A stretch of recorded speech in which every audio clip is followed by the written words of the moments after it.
January 29th. There are many places in the late 18th century you would think of when I ask you where to go to map shifting realities still felt by us today.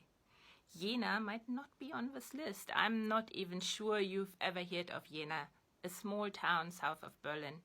In the 1790s, though, it was a very special place. Think Love Island meets Les Mis. I fear I will not be able to explain the reason this remote speck on the map gained fame without quickly diving into German history, starting by stating that what might sound strange to you but is true.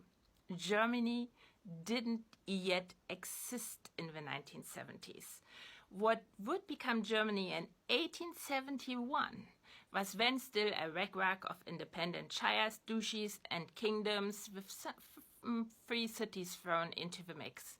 If you ever wondered why Germany was never a real colonial power, it did have some colonies, but much later on, look no further. The powers were busy with themselves. This fragmentation had its advantages. Censorship was hard to enforce, and no place attracted more eccentrics, something Western cultures have a hard time tolerating, than Jena, which had 4 masters at the time, but no one who felt responsible for it. The cast included Germany's most prominent playwrights, Goethe and Schiller, scientists like William and Alexander Humboldt, and oh so many philosophers like Hegel, Schlegel, Novalis, Schelling, and Fichte, along with their wives and their wives' boyfriends, though some of those boyfriends were some of them. These people did everything together. Work, live, and laugh, like in a commune, the original commune. The reason why this arrangement fell apart in the end was that the wife of one became the wife of another, to which the first husband agreed, but his brother, who was also in love with his sister-in-law, did not. In short, they proved the viability of their new imaginary order and also its pitfalls. What was their new imaginary order?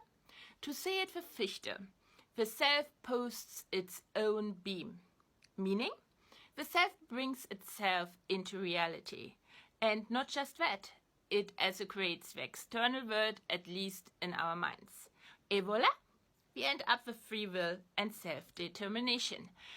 Schelling then added that we are all part of nature, which is one organism, and it is the basis why we should be all considered equal.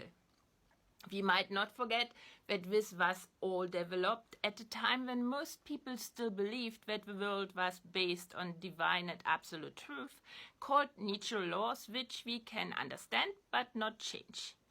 On the other hand, it happened in the revolutionary climate of the French and American Revolution, when these people and the women of a group worked alongside the men, and their contributions are bigger than merely providing a home and being amused, saw how theoretical ideas could be picked up by ordinary people who then overthrew regimes. They debated and discussed and argued and laughed with the intention of creating a better society. And they grappled with the question of how to reconcile personal liberty with the demands of society. It was already in his very first lecture series that Fichte stated that freedom always comes with obligations and our moral duties. The Romantics, and that's what I'm describing here, the original Romantics, who were most certainly very much inspired by the indigenous critique of a European lifestyle, considered freedom a choice, how to act and behave, where the decision can elevate us from our basic instincts. Freedom for them never meant that humans could do whatever and cast other people aside. That's what we made out of the ideas they presented. Our obsession with the self, where self-fulfillment even to the detriment of others, has become a mantra. What this episode, a good decade, at the tiny speck surrounded by mountains where people debated information and cooked up new ideas which were tested in real life, shows though is A.